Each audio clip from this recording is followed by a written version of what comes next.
Now, ICAN, International Campaign to Abolish Nuclear Weapons.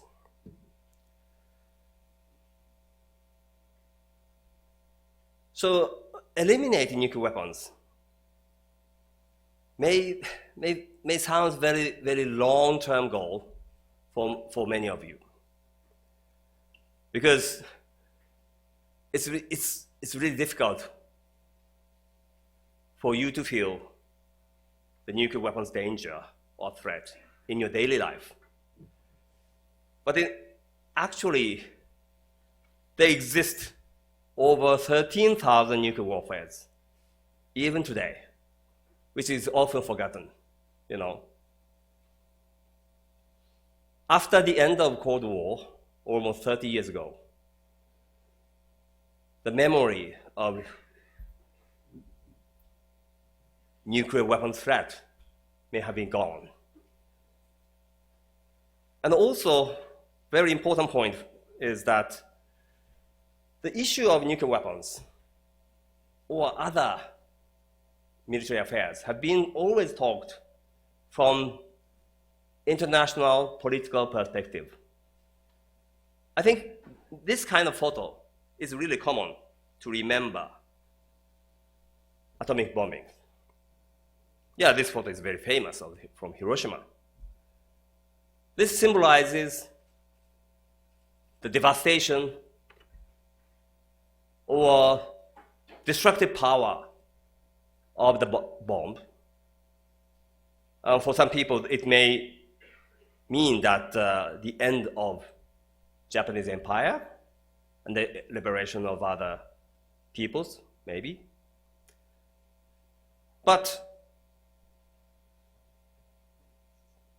this photo was taken from the above mushroom cloud.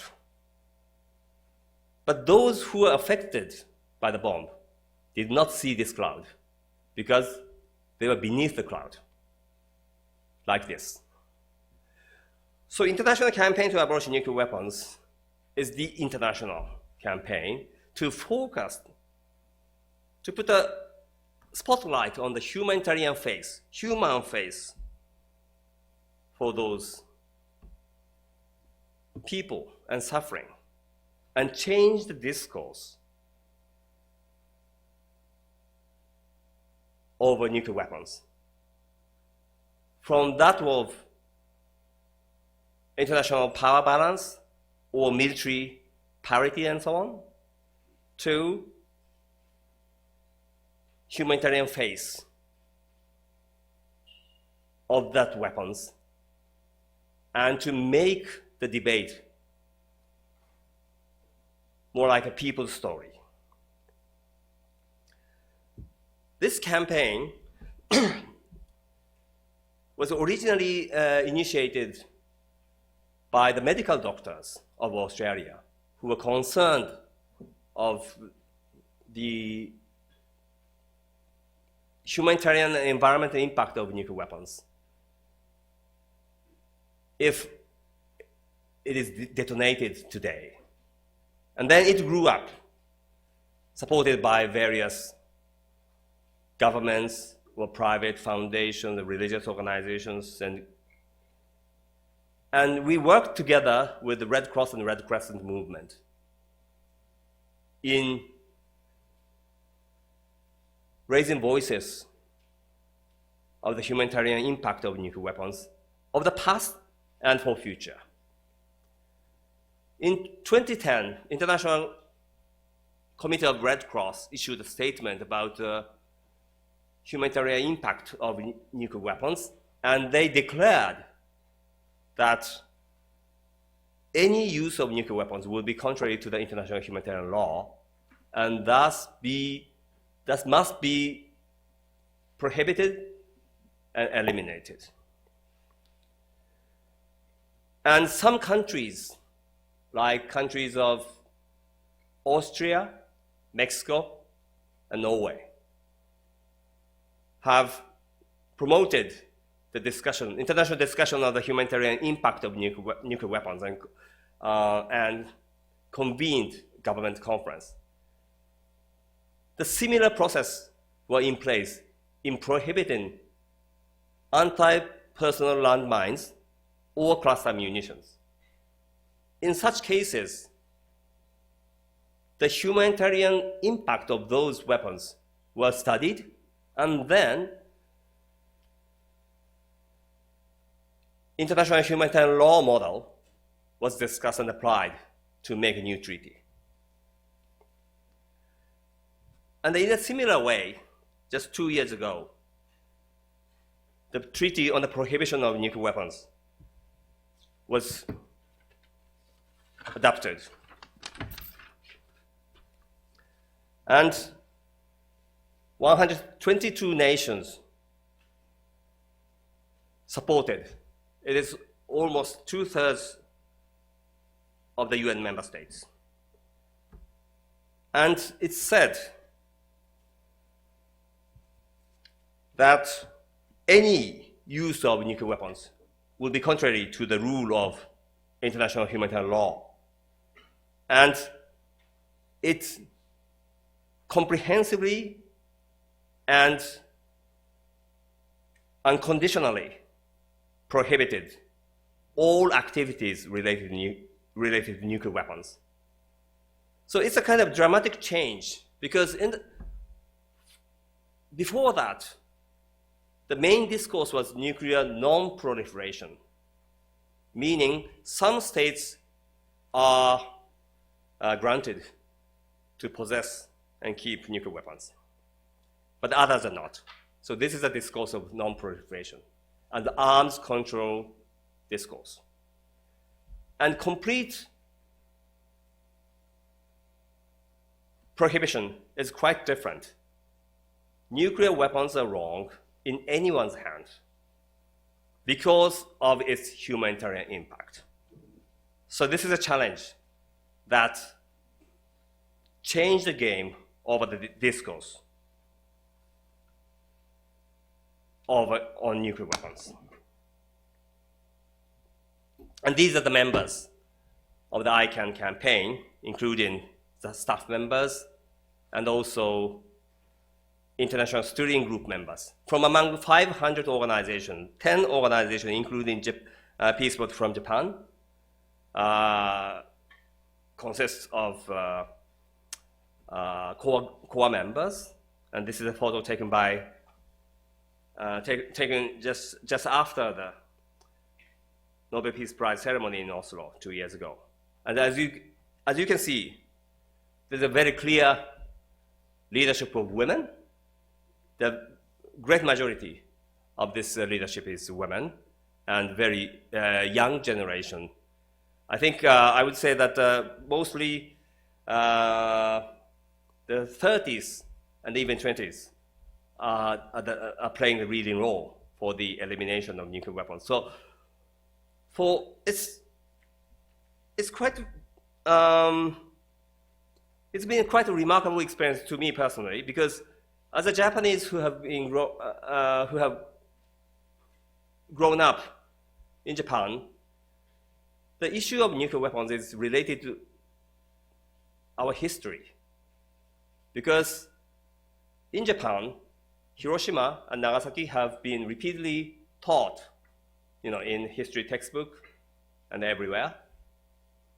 And it's said as a kind of a very important part of the Japanese history, that devastation. But in a sense, the Japanese history education has been kind of insufficient in failing to link it to the current situation of the world. How to deal with today's nuclear threat, how people can help in settling the situation. So for that part, the education that I've been, receiving was not sufficient enough. But having this kind of international family members, in this same campaign, I personally was so struck by very good number of young people in the world are so committed to address the issue of nuclear threat of today. So we combined the knowledge on the past and the perspective for today and future. So we've done various types of activities, starting from marching or lobbying, and also having a dialogue within the UN buildings in achieving this. So in that sense, this kind of international treaties can also be established with efforts of civil society. Treaties generally are binding rules between governments, but civil society can play a significant role in making that. That is why I think Norwegian Nobel Peace Committee provided great honor and award to this campaign. And in that work, Peace Boat activities has also played a significant role by bringing those survivors of atomic bombings, called as hibakusha, to go around the world. In doing these activities, we've been taking much attention and care that it's very vital for us not just talk about Hiroshima and Nagasaki as suffering of Japan, but also to connect other parts of the world, other experience of the world. For example, when those survivors visited Vietnam, we met victims of Agent Orange, those victims of chemical warfare, right? And we also met various nuclear test survivors,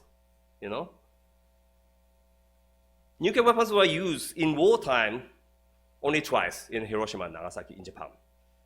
But over 2,000 nuclear tests have been conducted around the globe. And one example is in Tahiti, French Polynesia, in South Pacific. And those survivors and victims are kind of left behind without no recognition, no follow-up, and so on. So having a unity of those affected in wars and weapons has been so vital for us. And in our endeavor, many Americans also joined. This photo is Mr. Clifton Truman Daniel, who is a grandson of President Harry Truman, who authorized the bombing. And Clifton now joined our activities of ICAN in his attempt to have a better understanding of what his grandfather did and what was the consequences, If the discussion is just international dispute or international debate, this never occurred. By having a human-centered approach, we have been successfully inclusive to have all those voices together. And these efforts have been led to this recognition for the Nobel Peace Prize. And at the ceremony 2 years ago, on the stage was Ms. Setsuko Furlow, who experienced the bombing at the age of 13. And she, after the experience, she moved to the US, and now she's living in Canada, married with a Canadian person. And she is speaking of her suffering to around the world. And she's always saying that this is her duty is for the sake of humanity. And she's paying tribute to all those affected and stood up for the sake of humanity. And saying that this treaty on the prohibition of nuclear weapons can be the beginning of the end of nuclear weapons.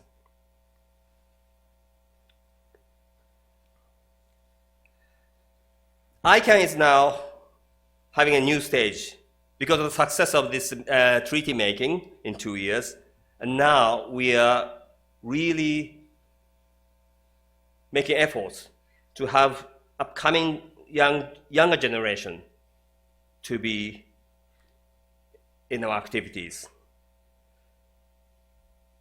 So this is a photo of ICAN Academy conducted in Hiroshima.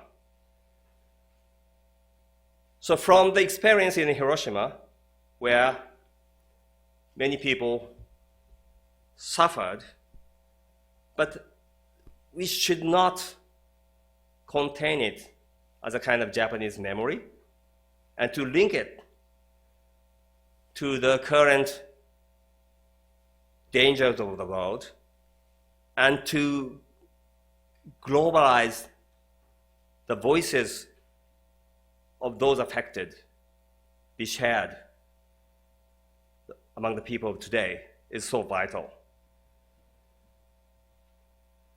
Just 2 weeks ago, the Pope Francis came to Nagasaki and Hiroshima and said that these cities experienced the tragedy for the humanity.